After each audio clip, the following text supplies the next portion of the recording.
Hi, I am Rosie Serdick. I am the author of Show and Tell Selling, Making In-Person Sales Kindergarten Easy, as well as a few new books I'm so excited to launch on Black Friday of 2016. I'm also an active photographer. My business is Recalled Reflections by Rosie at www.reflectionsbyrosie.com. I work with fashionable high school seniors, and I have two markets, one in Houston, Texas, and one in Colorado Springs, Colorado, in the greater area. Why two? Why these random spots? Well, it's because I'm a military spouse. We move. And I have a great market back in Houston where I started my business, and I'm growing one up here. But aside from being a military spouse, guess what? I have 4 kids. Yes, 4. 2 girls and 2 boys. I also have 10 chickens and 2 dogs, and I'm really busy. Since I released the Show and Tell Selling ebook back last year, November of 2015, I will tell you that the most common question I get is not one on in-person selling. It's actually on more of a heart issue. People will look at me and they see my Facebook feed and they say, "How are you doing this? You are somehow managing this photography business and making it work, but I feel like a failure. My husband's mad at me, my kids are frustrated because I'm missing sporting events, and I feel like a failure myself." And I can tell you, I've been there. And it stunk. When I first opened up my business in 2011, I was pregnant with my 4th child. I had a nice camera. I had friends who had told me that I could take great pictures. So guess what? I started a business. I leapt out of the starting gate, though, with such force that I didn't know what I was doing. I just knew I had those blinders on and I was moving forward. Very quickly, I started getting clients in. I was taking clients like families, I was taking newborns, I was taking weddings, I was taking events, anything people hired me for. I was going to do it because I was a photographer, dang it, and I wanted to make it work. Well, I had my 4th child in June of 2011, and I had a very traumatic delivery with him. I almost died. He almost died. Thank God we're both okay. But when I started taking clients again, after I had healed to the point where I could go out on shoots again, I went a little bit too fast again at that starting gate. Every single weekend, I was getting to the point where I was booked. Saturday, Sunday, all day, evenings, when we had some daylight, while it was after my husband had gotten home from work. Every opportunity I was given, I took. But here's the problem. I was handing my children over to my husband. We were missing out on quality family time. There were soccer games I would miss because I wanted the money. That started to become a bigger goal than quality time with my children and my husband. Date nights were non-existent. Church, I would go to if I could. If I had a session, I would go to that. It was awful. My priorities were so messed up. I spent all my time making everybody else happy, but the reality was I was making myself and my husband and my children miserable. Miserable. I can't even tell you the fights that we had, and it was awful. I would not suggest it. But I tell you, every single time I'm in Facebook groups, I'm seeing threads, and guess what? At least once a day, I see my husband's upset with me. He doesn't understand this business. How can I talk some sense into him? The reality is, I think sometimes photographers need sense talk back into us. After that year of business, I gave my numbers to my husband, all my receipts and everything. He's a numbers nerd. I am the free spirit of our relationship. We're good with that. When he came back to me, he had a smile on his face. I thought that meant something was good. I was like, "Oh, we saved for a vacation? And what'd I do? What'd I do?" And he said, "Well, you didn't go into debt." And I was like, "What? I didn't go into debt." And he said, "You made $400 in profit."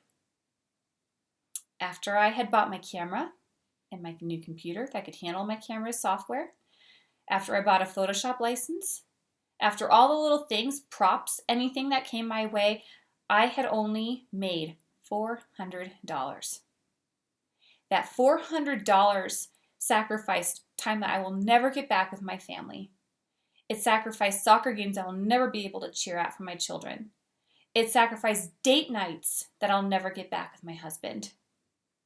He was so gracious and so loving, and I was walking all over him, and that wasn't fair. I'm going to give you 3 suggestions on how not to let this happen in your life, because I've seen it happen way too many times. And if you haven't experienced it yet, great. Don't. Here's how. Number 1, calendar. Get yourself a good calendar and stick to it. Put everything you have on that calendar at the beginning of the month, whether it is dealing with your children's pickup time at school, drop off time, bus stop, I don't care. Put it on your calendar. Schedule things like your meetings with your friends. Schedule things like self-improvement activities. I do Toastmasters. Tuesdays are Toastmasters Tuesdays. I put it every single week onto my calendar. Church. Church is on my calendar. Sundays now, as a matter of fact, I take it a step further. Sundays are taken off. We always have one day where I don't do anything and just spend it with the family. Catch up on things, fold laundry. I mean, what is that about? But just little things that you can't do if you're in the middle of busy season and pulling your hair out. Talk to your spouse about your calendar. Make sure it syncs with what they have going on in their calendar as well.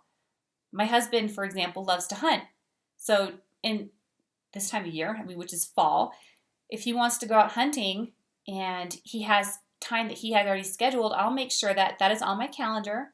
If he's traveling, whatever, and that if I have sessions, I make sure that I have babysitters lined up for my children, so I'm not stressed out about it. Make sure you have them included in it, because if your spouse or significant other, or even you, if you're single and you need to have time for yourself, if you're a single mom, if you need a special time with your children, make sure that everything is in there. Make sure your calendar is up for you first, and then figure out when you can fit sessions in there. Don't try to fit sessions first and then put your family and personal life secondary. I know that at the beginning of the month, I only have maximum 2 sessions available per weekend. Maximum. My time is at a priority. And my clients, when they're coming and contacting me and they're saying, hey, I would like to book a session with you, I can say, awesome, I'm so excited. I have this, this, and this available. And that's it. Do not give the clients the upper hand in your schedule, because that'll very quickly make you upset with your business. It'll very quickly make your spouse or significant other or you upset with your business, because you will let the business run you and not to let you run the business.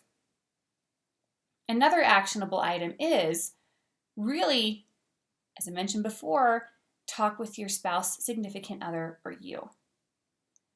Find out, check in, make sure that you understand how your business is impacting them, how it's impacting you, and how you need to change it if any changes need to be done. If you go through and you're really truly honest with yourself, with the biz, then you will feel happier. You will understand where improvements need to be, and you'll be more open-minded that when you're feeling kind of a feeling from your significant other, your spouse, from you, that something needs to be changed, that you're not coming at them with your fists ready to go, that you have an open mind, and that this has been a discussion that's been ongoing. I've seen so many marriages ruined because of a business like photography and many others where communication was totally lacking, and therefore the marriage has fallen apart. And is it worth it? It's not worth it. If you don't communicate, running the business is not worth it. Your spouse is so much more important. Your significant other is more important. Your children are more important. Make sure you have your priorities lined up. The third thing I'm going to suggest to you is adjust your pricing. Yes. If you are this busy where you can't see straight, you are not charging enough. I am so excited to help you with this process. On Black Friday, I'm going to be releasing a pricing guide for you. If any of you have been in this industry long enough, you will have heard of the Easy as Pie pricing guide. I'm one of the very excited new authors of a licensed version of it that's going to be under my show and tell line. My mentor, Alicia Kane, helped me figure out how to price my business so that I was a success. I was able to figure out the numbers that worked for me. Yes, adjusting your prices can be terrifying, but I promise you, again, it is so worth it. It is so worth it. You don't need to be booked solid. If you would rather have a few clients and make more money per client and really love on the clients you have so they're not only clients but friends, then this is the right pricing system for you.